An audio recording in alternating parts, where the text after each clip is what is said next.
விஜய் சார்ந்த அரசியல் அப்படிங்கிறது தமிழக களத்தில் நீங்கள் சொன்ன மாதிரி நிறைய பேரோட ஆதரவும் இருக்குன்னு சொன்னீங்க கிராமப்புறங்களில் கூட. அப்போது எல்லாருமே ஒரு ஒரு பர்சன்டேஜ் சொல்கிறாங்க இல்லையா? அப்போ நீங்கள் என்ன பர்சன்டேஜ் சொல்லுவீங்க? இல்லை, எனக்கு அவசியம் இல்லைங்க. நான் எத்தனை விழுக்காடு அவர் வாக்கு வாங்குவார் என்பது அவசியம். ஒரு புரட்சி நடக்குதுன்னு ஒரு நாட்டில் வைங்க, 100 விழுக்காடு மக்களும் உடனே அந்த புரட்சிக்காக எழுந்து தெருவுக்கு வரப்படுறது. அதில் ஒரு கணிசமானவர் தான் வருவாங்க. விஜய் அவர்களுடைய அரசியல் வருகை புரட்சியோட தான் ஒப்பிடணுமா? அவசியம் இல்லை. ஆனால் தலைமுறை இடைவெளின்னு ஒன்று இருக்கத்தான் செய்யும். ஆனால் இதுவரை பார்த்துட்டு வந்தால் பெற்றோர் சொல்வதை ஏற்றுக்கொண்டு தொடர்வது என்பதாக நிறைய இருக்கும். ஆனால் இப்போ நான் பார்க்கக்கூடிய இந்த ஜென்-இசட் என்று சொல்லக்கூடிய ஜெனரேஷன் இசட் என்று குழந்தைங்க சொல்கிறத பெற்றோர்கள் கேட்குறாங்கங்கிற மாதிரி வந்துருச்சா? கேட்குறாங்களோ இல்லையோ, அந்த குழந்தைங்க அல்லது இளைஞர்கள், அந்த யுவதிகள், இவங்க என்ன சொல்கிறாங்க தெரியுமா? வீட்டுக்குள்ளே, ஒவ்வொரு வீட்டுக்குள்ளேயும் விஜய்க்கு ஓட்டு போடுங்கன்னு சொல்கிறாங்களா? விஜய் அந்த இளைஞர் தலைமுறையை கையில் எடுத்துட்டாங்களான்னு கேட்டாங்க. நான் சொன்னேன், அந்த இளைய தலைமுறை விஜயை கையில் எடுத்து, புரியுதுங்களா? அப்படிப்பட்டவர்களை கண்டு இவர்களுக்கு என்ன அச்சம்தான் வருதே தவிர அவர்கள்ட்ட உள்ள சரியான வலுவான பலமான அம்சத்தை புரிந்து கொண்டு பலவீனமான அம்சங்களை நீக்குவதற்கு உதவி செய்யணும்னு எண்ணமே இல்லையே. இளைய தலைமுறையினுடைய பலமான அம்சங்களை புரிந்து கொண்டு அதை வலுப்படுத்தி பலவீனமான அம்சங்களை அவர்களே போக்கிக் கொள்வதற்கு உதவி செய்யணும். மாறா அவங்கள முத்திர தற்குறிங்கிறது. அண்ணாமலை அவர்கள் தேர்தல் பொறுப்பாளர் பதவியிலிருந்து விலகிறதா சொல்லியிருக்கிறாரு. அடுத்து அவர் விஜய் கூட போய் ஜாயின் பண்ண போறாரா அப்படின்னெல்லாம் கொஸ்டின் எழுப்புறாங்க. ஸோ என்ன நிலைப்பாடு? இல்லை, யார் எந்த கட்சியில் முரண்பட்டாலும் விஜயுடன் போகிறாங்களான்னு பேசுவாங்க. அண்ணாமலை விலகுவதாக இருந்தால் இருக்கின்ற கட்சியை விட்டு ஒரு உண்மை அவருக்கு புரிஞ்சிருக்கும் நான் நினைக்கிறேன். என்ன உண்மை? திமுக எதிர்ப்பு வாக்கு என்பதாக ஒரு விழுக்காடு அண்ணாமலை மூலம் பாஜகவிற்கு கிடைத்தது. இது நமக்கு புரியுது. 11 விழுக்காடில் அது எத்தனை விழுக்காடு? அந்த விழுக்காடெல்லாம் திமுகவை எதிர்த்து கடுமையாக நிற்கக்கூடிய விஜய் தலைமையிலான தாவைக்காவுக்கு சென்று விட்டது. திமுகவை பொறுத்தவரை காங்கிரஸ் கட்டாயம் வேண்டுமே, அதுதானே இமேஜ். பாஜகவை எதிர்த்து தான் நாங்கள் நிற்கிறோம் என்று உண்மையாகவோ பொய்யாகவோ பாதி பொய்யாகவோ காட்டிக் கொண்டிருக்க திமுகவுக்கு காங்கிரஸ் தேவை. கூட்டணியை வைத்து மட்டும்தான் திமுக உளவியல் ரீதியாகவே நிற்க முடியும். அவர்கள் விடமாட்டார்கள் என்பதனால்தான் இங்கிருந்து சென்று ராகுலை சந்தித்தது என்று டெல்லியில் பேசி அவர்கள் ஒரு கருத்துக்கு வந்திருக்காங்க என்று சொல்லப்படுது. இன்க்ளூசிவ் நியூஸ் தமிழ் நேயர்களுக்கு வணக்கம். இன்றைக்கு நேர்காணலில் நம்ம கூட இணைஞ்சிருக்காங்க அரசியல் விமர்சகர் திரு TSS மணி அவர்கள். நிறைய கேள்விகள் கேட்க போகிறோம், வாங்க பேசலாம். வணக்கம் சார். டிவிகே சார்ந்து 3வது ஆண்டு தொடக்க விழாவில் நீங்கள் பங்கேற்றது அப்படிங்கிறது பேசுபொருளாக இருக்குது. ஸோ எப்படி அந்த நிகழ்ச்சிக்கு போனீங்க? எப்படி அழைப்பு வந்தது முதல்ல? இல்லை, அவங்க தொடர்ந்து நான் போடக்கூடிய பல்வேறு காணொளிகளை கவனிச்சுக்கிட்டு இருக்கிறாங்கன்னு தெரிய வந்தது. அவங்க கடந்த ஓராண்டாகவே அதனுடைய முக்கிய பொறுப்பாளர்கள் எல்லாம் தொலைபேசியில் பேசுவாங்க, நல்லா போகுதுங்கன்னு சொல்லுவாங்க. நாம் இளைஞர்களுடைய எழுச்சி அறுதியிடலை பற்றியெல்லாம் பேசும்பொழுது அதை பலரும் எங்கள் ஆளுங்க பகிர்ந்துக்கிட்டாங்க என்பதாக சொல்லுவாங்க. அதில் மகிழ்ச்சி அடைவாங்க. விஜய் மீது வைக்கப்படக்கூடிய பெரிய விமர்சனம் அப்படின்னு பார்க்குறது இந்த கரூர் அந்த துயர நிகழ்வு. அப்படி பார்க்கும்போது அதில் 41 பேர் உயிரிழந்ததுக்கு விஜய் தான் காரணம் அப்படின்னெல்லாம் சொல்லப்படுது.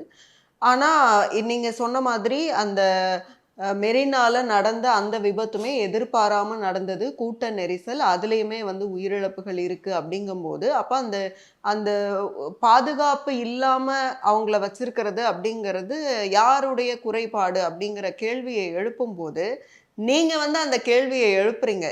ஈவன் தாவேக்காவோ இல்லை எதிர்க்கட்சிகள் அதிமுகவோ கூட அந்த விஷயத்தை முன்வைக்கலை. ஸோ அந்த பார்வை நிச்சயமாக நிறைய பேர் அதை தான் டைட்டிலாக கூட வச்சுருந்தாங்க. ஸோ அந்த பார்வையை உள்நோக்கி பார்க்கும்போது நீங்கள் ரொம்ப நுட்பமாக எல்லா விஷயங்களையும் கவனிக்கிறது தெரியுது. அப்போது விஜய் சார்ந்த அரசியல் அப்படிங்கிறது தமிழக களத்தில் நீங்கள் சொன்ன மாதிரி நிறைய பேரோட ஆதரவும் இருக்குன்னு சொன்னீங்க கிராமப்புறங்களில் கூட. அப்போது எல்லாருமே ஒரு ஒரு பர்சன்டேஜ் சொல்கிறாங்க இல்லையா? அப்போ நீங்கள் என்ன பர்சன்டேஜ் சொல்லுவீங்க? இல்லை, எனக்கு அவசியம் இல்லைங்க. நான் எத்தனை விழுக்காடு அவர் வாக்கு வாங்குவார் என்பது அவசியம் இல்லை. உங்களுக்கு ஒரு புரட்சி நடக்குதுன்னு ஒரு நாட்டில் வைங்க, 100 விழுக்காடு மக்களும் உடனே அந்த புரட்சிக்காக எழுந்து தெருவுக்கு வர போகிறதில்ல. சரிதானா? அதில் ஒரு கணிசமானவர் தான் வருவாங்க. அதில் முன்னோடிகள் என்பவர்கள் ஒரு பிரிவாக தான் இருப்பாங்க. அதை அடுத்து என்ன, இடைநிலை சக்திகள், இன்டர்மீடியட் ஃபோர்ஸ் அப்படின்னு சொல்லுவாங்க. முன்னோடிகளை வேங்கார்டு ஃபோர்ஸ்ன்னு சொல்லுவாங்க. இடைநிலை சக்திகள், அதற்கு பிறகு பின்தங்கிய பேக்வேர்டு எலமெண்ட்ஸ் என்று சொல்லுவாங்க. இப்படி 3 பிரிவாக சமூகத்தை பிரிப்பாங்க. புரியுதுங்களா? இது லெனின் வந்து ரொம்ப அழகாக, ரஷ்ய புரட்சிக்கு தலைமை தாங்கி வெற்றி கண்ட லெனின் வந்து அழகாக பிரித்து சொல்கிறார். அப்போ முன்னோடிகள் என்பவர்கள் தான் கருவியேந்திய போராட்டத்தை நடத்த வேண்டும், ஒரு அரச படைக்கு எதிராக படை கட்ட வேண்டும் என்றாலும் தன்னை தியாகம் செய்து கொள்வதற்காக தங்களை தூக்கி போட்டுக்கொண்டு சமூகத்திற்காக வந்தவர்களாக இருப்பாங்க. அதை பார்த்து விட்டு ஓஹோ இது வெற்றி அடையுமோ என்று யோசித்து விட்டு வருபவர்களாக இடைநிலை சக்திகள் இருப்பாங்க, இன்டர்மீடியட் ஃபோர்ஸஸ். இதை பார்த்து இவர்களுக்கு ஆதரவு கொடுக்க வேண்டும் என்று நினைப்பவர்கள் தான் பின்தங்கிய சக்தியான பேக்வேர்டு எலமெண்ட்ஸ் இருப்பாங்க. புரியுதுங்களா?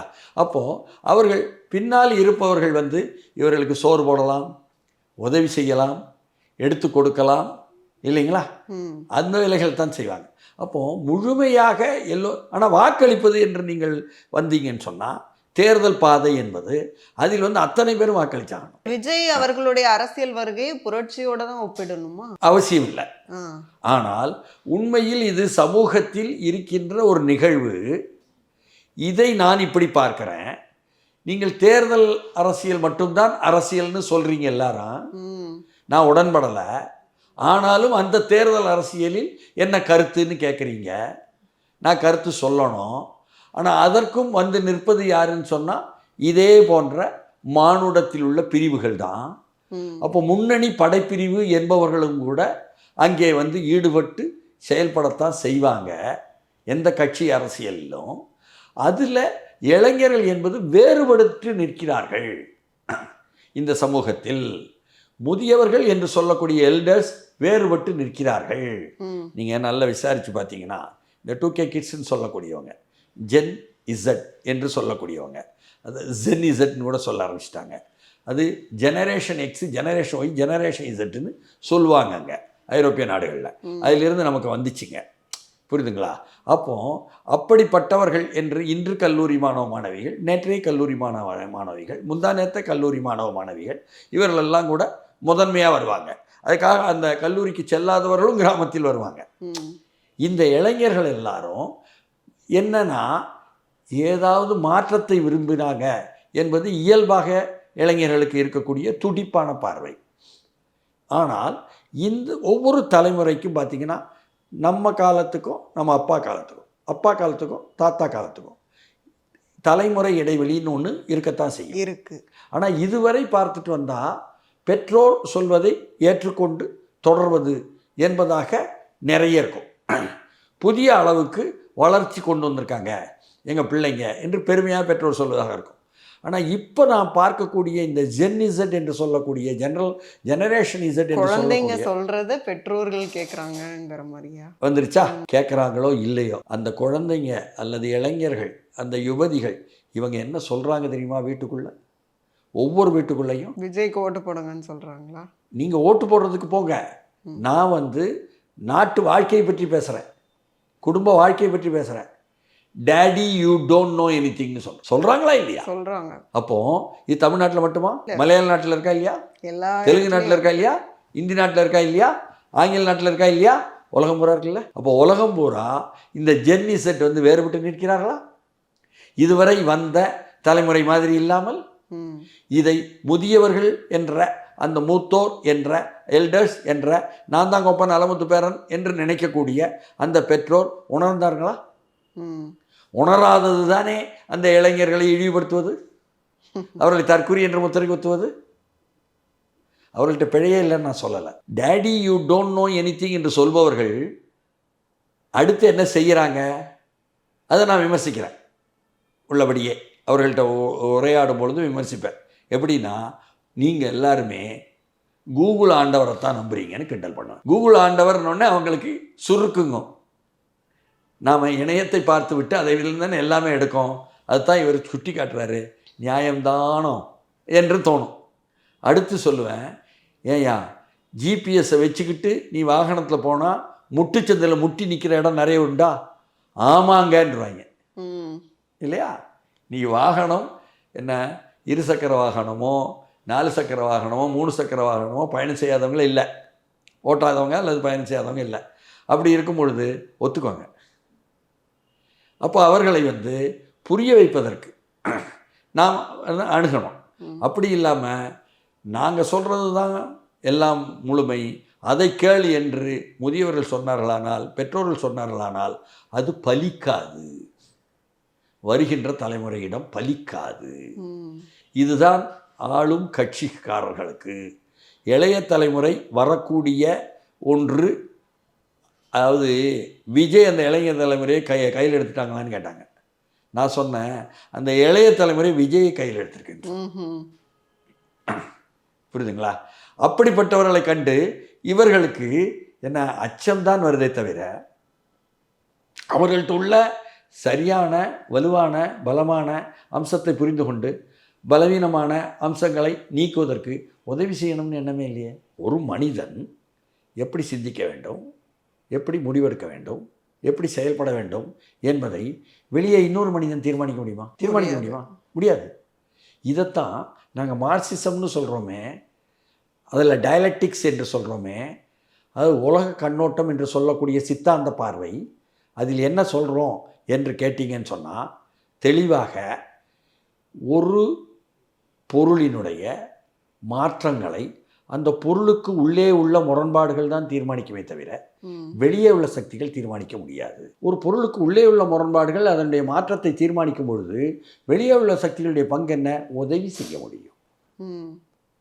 அப்பொழுது இந்த முதியவர்கள் என்ன செய்யணும், இந்த எல்டர்ஸ் என்று தங்களை நினைப்பவர்கள் என்ன செய்யணும், சமூகத்துக்கு நம்ம தான் முன்னோடி என்று நம்புவவர்கள் என்ன செய்யணும் என்றால், இளைய தலைமுறையினுடைய பலமான அம்சங்களை புரிந்து கொண்டு அதை வலுப்படுத்தி பலவீனமான அம்சங்களை அவர்களே போக்கிக் கொள்வதற்கு உதவி செய்யணும். மாறா அவங்கள முத்திரவுத்தர் தற்குறிங்கள் என்ன இப்படியெல்லாம் செய்தால் அதன் மூலம் அவர்களை எப்படி நீங்கள் நினைப்பது சரியான வழியாக இருந்தாலும் அதற்கு அவர்களை வழிநடத்த முடியாதுல்ல. அதனால் அவர்கள்ட்ட நாம் பேச வேண்டியதே அவர்களுடைய பலமான அம்சங்களை வலுப்படுத்துவது தான். இது தமிழ்நாட்டில் தாவேகாவிற்கு நடந்ததன் மூலம் மட்டுமே புரியப்பட வேண்டிய விஷயம் அல்ல என்பதுதான் என்னுடைய வலியுறுத்தல்.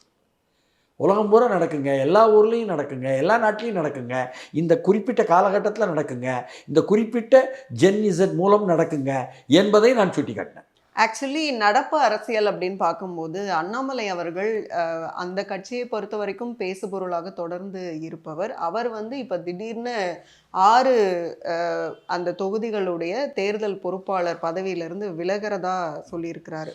அப்போ அந்த 6 இடங்களோட அந்த தேர்தல் பொறுப்பாளர் பதவியிலிருந்து விலகிறதா சொல்கிறாருன்னா என்ன இஷ்யூ இருக்கும்? கிட்டத்தட்ட தலைவர் அவர்களுக்கும் இடையில், அண்ணாமலை அவர்களுக்கும் இடையில் பனிப்போர் நீடித்ததெல்லாம் போட்டு தகவல்கள் வருது.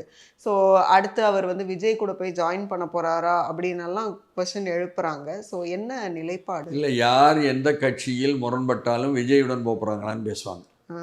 யார் எந்த கூட்டணியில் வேறுபாடுகளை சொன்னாலும் விஜயுடன் போகிறாரான்னு பேசுவாங்க.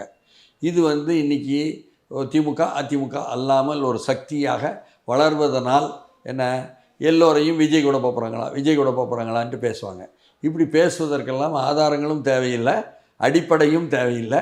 அதனால் கருத்து கந்தசாமிகள் பேசுவதற்கெல்லாம் கருத்து சொல்லும் அளவுக்கு நான் இல்லை. புரியுதுங்களா?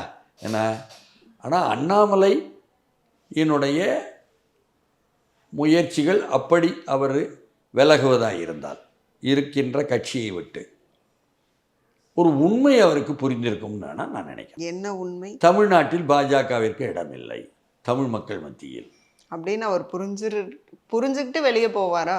அதுதான் அடிப்படை காரணமாக இருக்க முடியும். வெளியே 1000 காரணங்கள் சொல்லுவாங்க. உண்மை என்னன்னா, நாம் இருக்கும் இடத்தில் எவ்வளவு முயற்சி எடுத்தாலும் என்ன வெல்வதற்கு வாய்ப்பில்லாத, எந்த கூட்டணியில் போனாலும் அந்த கூட்டணி வாக்குகள் வர வேண்டியதை கூட குறைக்கும் அளவுக்கு தகுதி உள்ள ஒரு கட்சியாகத்தான் தமிழ்நாடு பாஜக. தொடர்ச்சியாக பிஜேபிக்கு அவர் சப்போர்ட் பண்ணி தானே பேசிட்டு இருந்தார். ஆமாம், அவர் பிஜேபி தானே. ஆமாம், அப்புறம் எப்படி அந்த அவருக்கு புரிஞ்சு போச்சுன்னா அப்போ இன்னும் புரியலங்கிறீங்களா? இது வரைக்கும் எப்படியும் பணத்தை வச்சுக்கிட்டும் அதிகாரத்தை வச்சுக்கிட்டும் ஒன்றிய அரசுடைய அதிகாரத்தை வச்சுக்கிட்டும் நம்ம மேலே வந்துடலாம்னு முயற்சி எடுப்பவங்க தானே பாஜக. பாஜகட்ட இன்றைக்கி என்ன இருக்குது? ஒன்றிய அரசு அதிகாரம் இருக்குது, பணம் இருக்குது இல்லையா? மற்றபடி தமிழ்நாட்டில் அவர்கள் முந்தி அடிச்சுட்டு முன்னே வந்துடலான்னு இந்த ரெண்டையும் நம்பித்தானே இருக்காங்க. ஆளுங்கட்சி திமுகவே இன்றைக்கி பணத்தை நம்பித்தான், பரிசு பொருள்கள் கொடுப்பதை நம்பித்தான், அரசாங்க சலுகைகள் அளிப்பதை நம்பித்தான் இருக்கிறது என்ற நிலைக்கு வந்துருச்சு. திமுக எதிர்ப்பு வாக்குகளை அள்ளலாம் என்ற நினைப்பில் அதிமுக இருக்கிறது. இதற்கெல்லாம் மாற்று என்ற பெயரில் காசு கொடுக்காமல் கூடும் கூட்டத்தை காசு கொடுக்காமல் வாக்குகளாக மாற்றி வரலாம் என்று விஜய் கட்சி இருக்கும். நாம் தமிழரை பொறுத்தவரை காசு கொடுக்காமல் கூடும் கூட்டத்தை, காசு கொடுக்காமல் வாக்களிக்கும் கூட்டத்தை வைத்து நாம் மேலும் மேலும் முன்னேற முடியும் என்ற நம்பிக்கையில் அவர்கள் இருப்பாங்க இல்லையா? ஒவ்வொருத்தரும் ஒவ்வொரு காரணம். அப்போ பாஜகவுக்கு இதுதானே. இவ்வளவு முயற்சி எடுத்தும் கூட தன்னை ஒதுக்குகிறார்கள் என்பது மட்டுமல்லாமல் நம்முடைய ஒட்டுமொத்த அடித்தளமே இங்கு தமிழ்நாட்டில் காலி டப்பா போல் இருக்குது என்று அவர் புரிஞ்சிட்டார் போல். அவர் புரிஞ்சுக்கிட்டாரு. இந்த சென்ஸ் புரிஞ்சுக்கிட்டா கூட அடுத்து என்ன பண்ணுவார்? தனிக்கட்சி ஆரம்பிப்பாரான்னு கூட கேள்விகள் எழுப்பப்படுது. தனிக்கட்சி தொடங்க போகிறதா கிட்டத்தட்ட கொஞ்ச நாள் முன்னாடியிலேருந்தே கூட நியூஸ்லாம் வந்தது. அப்போ அவர்கிட்டே கேட்கும்போது அப்படி அறிவிச்சா சொல்கிறேன், அந்த அமைச்சா சொல்கிறேன்னுலாம் சொன்னார். ஸோ இந்த மாதிரி போயிட்டு இருக்கும்போது அப்போது என்ன நீங்கள் சொல்கிற மாதிரி இப்போ புரிஞ்சிருச்சுன்னா அவர் தனிக்கட்சி தொடங்குவாரா, இல்லை டிஎம்கேவோட போவாரா, ஏடிஎம்கேவோட கூட்டணிலாம் போவாரா? உங்களுக்கு பாஜகவுக்கு மக்களவைத் தேர்தலில் ஒரு 11.5 விழுக்காடு வந்துச்சுன்னு சொன்னாங்க. சரியா? ஆமாம். இது வந்த பதிவுகள் இல்லையா? அவர் 18 விழுக்காடு வரை பாஜகவுடைய கூட்டணிக்கு என்டிஏக்கு வந்தது அதிமுக அல்லாமல்னு சொன்னாங்க. அதுவும் வந்த பதிவுகள். அதில் தேசிய ஜனநாயக கூட்டணின்னு பாஜக வைத்திருந்தது பாமகவை வச்சுருந்தாங்க. அதே மாதிரி டிடிவி வச்சுருந்தாங்க, ஓபிஎஸ் வச்சுருந்தாங்க. இப்போ டிடிவி அந்த பாஜகவுடன் உள்ள என்டிஏக்கும் பாமக அன்புமணி ராமதாஸ் அதிமுகவுடன் உள்ள கூட்டணியாகவும் 2 வெவ்வேறு கூட்டணி. புரியுதுங்களா? பாஜக ஒரு பக்கம் கூட்டணி சேர்க்கும், அதிமுக இன்னொரு பக்கம் கூட்டணி சேர்க்கும் என்பதாகவும், ஓபிஎஸ் எந்த பக்கமும் இல்லை என்பதாகவும், எங்கே போக என்பதாகவும் இருக்கக்கூடிய நிலை. அண்ணாமலை தனிப்பட்ட முறையில் ஒரு டிடிவியை, ஒரு ஓபிஎஸ்ஐ என்ன கொண்டு உள்ளே சேர்ப்பது என்பதில் என்டிஏயுடனும் அதிமுக இருக்கிறதோ இல்லையோ சேர்ப்பது என்பதில் உள்ள முயற்சிகளை எடுத்தவர். அண்ணாமலை பொறுத்தவரை தொடர்ந்து அவர் பரப்புரை செய்தது என்பது திமுக ஆட்சிக்கு எதிராக தீவிர அரசியல் பரப்புரை. அதெல்லாம் கவனிக்கப்பட்டது, ஈர்க்கப்பட்டது. இளைஞர்கள் உட்பட திமுக எதிர்ப்பு வாக்கு என்பதாக ஒரு விழுக்காடு அண்ணாமலை மூலம் பாஜகவிற்கு கிடைத்தது. இது நமக்கு புரியுது. 11.5 விழுக்காடில் அது எத்தனை விழுக்காடு? ஒரு 6 விழுக்காடு இருக்குமானால், 7 விழுக்காடு இருக்குமானால், அந்த விழுக்காடெல்லாம் திமுகவை எதிர்த்து கடுமையாக நிற்கக்கூடிய விஜய் தலைமையிலான தவைகாவுக்கு சென்று விட்டது என்ற கள ஆய்வுகள் எங்களுக்கு கிடைத்தது போல அண்ணாமலைக்கும் கிடைத்திருக்கலாம். அண்ணாமலை மாற்றப்பட்டு நயினார் நாகேந்திரன் கொண்டு வருவது அதிமுகவை வசப்படுத்துவதற்காக என்று அமித்ஷா முடிவு செய்து வந்திருப்பது உண்மையானால், அண்ணாமலை மூலம் திமுக எதிர்ப்பு வாக்குகள் 3வது என்று வந்திருக்கக்கூடிய சக்தியான விஜய்க்கு பின்னால் போவது என்பது நடப்பதை புரிந்து கொள்ள முடியும் தர்க்க ரீதியாக. தவிர ஆர்எஸ்எஸ்னு ஒரு குழுவினர் இருக்காங்க. அவங்க இந்திய அளவுக்கு ஒன்றாக இருப்பாங்க, ஒரு முயற்சி எடுப்பாங்க. ராமர் கோவில் கட்டினால் வடக்கம் முழுக்க வாக்கு வாங்கிடலான்னு நம்புவாங்க. ராமர் கோயிலை பல கோடி ரூபாய் செலவழித்த அரசாங்கம் சார்பாக கட்டுவதற்கும் ஏற்பாடு செய்வாங்க. நிர்பந்தம் கொடுப்பாங்க. நிர்பந்தம் கடைசி நேரத்தில் யோகி ஆதித்யநாத்தே அவங்க ஆள்னு சொல்லப்படுபவரே அதை கட்டி முடிக்கலை. தேர்தலுக்கு முன்னால் 24 தேர்தலுக்கு முன்னால் ஆர்எஸ்எஸ் 5 லட்சம் பேரை திரட்டி நிர்பந்தம் கொடுத்தாங்க விஸ்வ இந்து பரிஷத் மூலம். அப்புறம் தான் கட்டினாங்க. பல்லாயிரக்கணக்கான கோடியில் ராமர் கோயில் கட்டி ராமர் ஆசீர்வாதத்தில் வெற்றி பெறலாம்னு சொல்லிக்கிட்டு இருந்தாங்க. அதனுடைய விளைவு சமாஜ்வாதி கட்சியினுடைய ஒரு தலித் சமூகத்தினுடைய வேட்பாளர், ஏன்னா அங்கெல்லாம் சாதி அதிகம் பார்க்குறவங்க, வெற்றி பெற்று விட்டார் என்பது மூஞ்சியில் அரைஞ்ச மாதிரி இருந்தது. அப்போ அவர்களுடைய ராமர் மந்திரம் தந்திரம் எடுபடலை. தமிழ்நாட்டுக்கு அவர்கள் முருகனை கொண்டு வருவாங்க, ம். ஐயப்பனை கேரளா கொண்டு போவாங்க. இந்த அளவுக்கு பக்குவப்பட்டுட்டாங்க. மகாத்மா காந்தி பேரை மாத்தி ராம்ஜின்னு மாற்றுவாங்க, ஆ. என்ன வேணால் செய்வாங்க. இப்படி அவர்களுடைய முயற்சி இப்படியெல்லாம் குளறுபடியாக இருக்கும். தமிழ்நாட்டில் பாஜகவுக்கு தலைவராக நயினார் நாகேந்திரன் வரலாமா என்பதில் அவர்களுக்கு மாற்று கருத்தும் இருக்கும். ஆனந்தன் என்ற தென்காசி மாவட்டத்தின் இன்றைய தலைவரை மாநில தலைவராக ஆக்குவதற்கு ஷோஹோ அறக்கட்டளை ஸ்ரீதர் வெம்பு முயற்சி எடுத்தார் என்பது தமிழ்நாட்டில் உள்ள ஆர்எஸ்எஸ்ஸில் உள்ள பார்ப்பனர்களில் உள்ள ஒரு பிரிவினருடைய ஏற்பாடு என்பது தெரிந்துவிட்ட செய்தி. ஓபிஎஸ்க்கு தொடர்ந்து வழிகாட்டல் கொடுக்கிறேன் என்று பகிரங்கமாக ஒப்புக்கொள்ளும் அளவுக்கு செய்து கொண்டிருந்தவர் ஆடிட்டர் குருமூர்த்தி. அவர் வகையறாக்களோ அவர்கள் சார்ந்த நாளேடோ எடப்பாடி பழனிசாமியை தான் அதிகம் விமர்சிப்பாங்க. இப்படியெல்லாம் நிறைய இருக்கும், புரியுதுங்களா?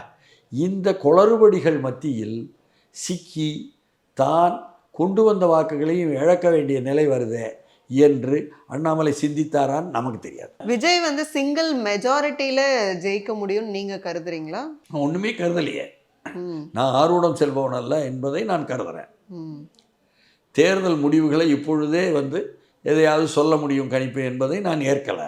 ஓகே, எத்தனை விழுக்காடு என்பதாக மதிப்பீடு செய்வத போட்டிக்கும் நான் வரல. காங்கிரஸ் எப்படி காங்கிரஸ் திமுகவை விட்டுட்டு விஜய் கூட போய் கூட்டணி வச்சாங்கன்னா காங்கிரஸுக்கு தான் அது நல்லதுன்னு சொல்றாங்க, அப்படியா? நிச்சயமா காங்கிரஸ்ல என்ன மாதிரி பட்டுட்டு இருக்கு கீழே என்று சொன்னால் நாம் மீண்டும் மீண்டும் திமுகவுடன் போய் குறைவான எண்ணிக்கையில் வாங்கி அதில் 25 18 பேரை வெற்றி பெற வச்சு அதன் மூலம் எந்த பலனும் இல்லை கட்சிக்கு.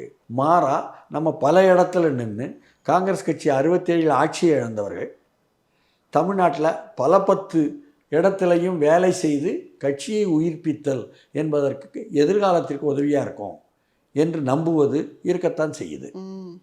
பேசுகிறாங்க நேரடியாகவே. ஆனால் அதே சமயம் இருக்கின்ற திமுக அது மீண்டும் இந்த நெருக்கடியில் ஆட்சிக்கு வர வேண்டுமே. திமுகவை பொறுத்தவரை காங்கிரஸ் கட்டாயம் வேண்டுமே. அதுதானே இமேஜ். பாஜகவை எதிர்த்துத்தான் நாங்கள் நிற்கிறோம் என்று உண்மையாகவோ பொய்யாகவோ பாதி பொய்யாகவோ காட்டி கொண்டிருக்க திமுகவுக்கு காங்கிரஸ் தேவை, கம்யூனிஸ்ட் கட்சிகள் தேவை. சரிதானா? அதனால் கூட்டணியை வைத்து மட்டும்தான் திமுக உளவியல் ரீதியாகவே நிற்க முடியும்.